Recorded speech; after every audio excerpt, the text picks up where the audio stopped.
വടക്ക് കിഴക്ക് ഭാഗം നമ്മൾ വേണ്ട രീതിയിൽ പരിഗണിച്ചില്ല എന്നുണ്ടെങ്കിൽ നമ്മുടെ മൊത്ത ജീവിതത്തെയും കുടുംബാംഗങ്ങളെയും ഇത് സാരമായ രീതിയിൽ ബാധിക്കും. വടക്ക് കിഴക്ക് ഭാഗത്ത് നമുക്ക് സെപ്റ്റിക് ടാങ്ക് പാടില്ല, വേസ്റ്റ് വാട്ടറിന്റെ കുഴി പാടില്ല.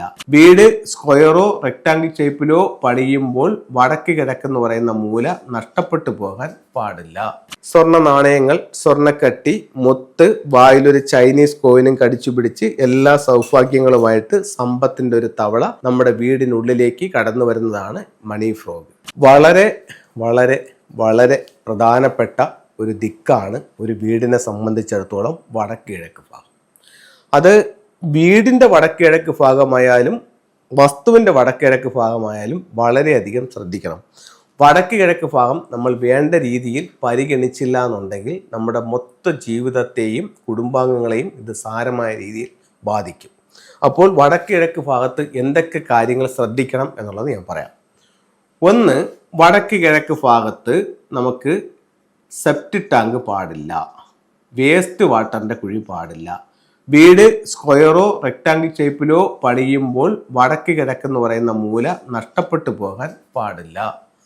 അടുത്തത് വടക്ക് കിഴക്ക് ഭാഗത്ത് മറ്റൊരു നിർമ്മിതി. നമ്മുടെ വീട്ടിൽ ഇപ്പം നമുക്ക് വടക്ക് കിഴക്ക് ഭാഗത്ത് ഒരു ഔട്ട് ഹൗസ് പണിയുന്നു, അല്ലെങ്കിൽ വടക്ക് കിഴക്ക് ഭാഗത്ത് നമുക്ക് മറ്റ് ടൂളുകളും മറ്റുള്ള സാധനങ്ങളൊക്കെ ഇട്ട് വെക്കാനായിട്ട് അവിടെ മറ്റൊരു ഷെഡ് പണിയുന്നു. അങ്ങനെയുള്ള ഒരു തരത്തിലുള്ള നിർമ്മിതിയും വടക്ക് കിഴക്ക് ഭാഗത്ത് പാടില്ല. സെപ്റ്റിക് ടാങ്ക് ഒരു കാരണവശാലും പാടില്ല. അതേപോലെ തന്നെ വേസ്റ്റ് വാട്ടറിൻ്റെ കുഴിയും പാടില്ല, മറ്റൊരു നിർമ്മിതിയും പാടില്ല. വടക്ക് കിഴക്ക് ഭാഗം വസ്തുവിൽ ഏറ്റവും താഴ്ന്നു നിൽക്കേണ്ട ഒരു സ്ഥലമാണ്. ഒരു കാരണവശാലും വടക്ക് കിഴക്ക് ഭാഗം ഉയർന്നു നിൽക്കാനും പാടില്ല.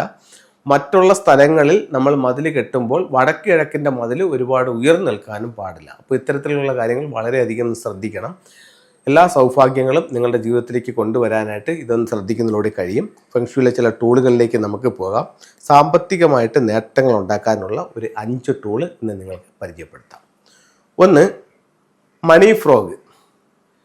സ്വർണ്ണ നാണയങ്ങൾ, സ്വർണ്ണക്കട്ടി, മുത്ത്, വായിലൊരു ചൈനീസ് കോയിനും കടിച്ചു പിടിച്ച് എല്ലാ സൗഭാഗ്യങ്ങളുമായിട്ട് സമ്പത്തിൻ്റെ ഒരു തവള നമ്മുടെ വീടിനുള്ളിലേക്ക് കടന്നു വരുന്നതാണ് മണി ഫ്രോഗ്.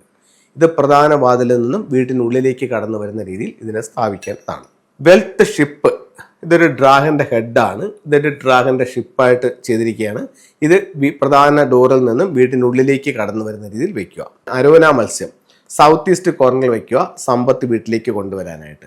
ഡ്രാഗൺ ബോട്ട്, ഡ്രാഗൻ്റെ ഹെഡ്, ഡ്രാഗൻ്റെ ഒരു ബോട്ട്, അതിൽ കുറച്ച് ദിവ്യന്മാർ, അതിനകത്ത് ഒത്തിരി വെൽത്തും കാര്യങ്ങളും എല്ലാമായിട്ട് ഒരു സമ്പത്തിൻ്റെ ബോട്ട് നമ്മുടെ വീട്ടിനുള്ളിലേക്ക് കടന്നു വരുന്ന രീതിയിലോ അല്ലെങ്കിൽ വീടിൻ്റെ സൗത്ത് ഈസ്റ്റ് കോർണറിലോ വെക്കേണ്ടതാണ്. Gold coin, copper coin, citrine എന്ന് പറഞ്ഞ സ്റ്റോൺ, നാച്ചുറൽ ആയിട്ടുള്ള സ്റ്റോൺ, അതുപോലെ തന്നെ ഇൻഗോട്ട്, ഗോമതി ചക്രം, കുബേർ കോയിൻസ്, ഇതെല്ലാം നമ്മുടെ പണപ്പെട്ടിയിൽ സൂക്ഷിക്കാവുന്നതാണ്. നമ്മളിലേക്ക് വെൽത്ത് വരാനും ആ വെൽത്ത് എന്നെന്ന് നമ്മളിൽ നിലനിൽക്കാനും വേണ്ടി നമുക്കിതെല്ലാം സൂക്ഷിക്കാം.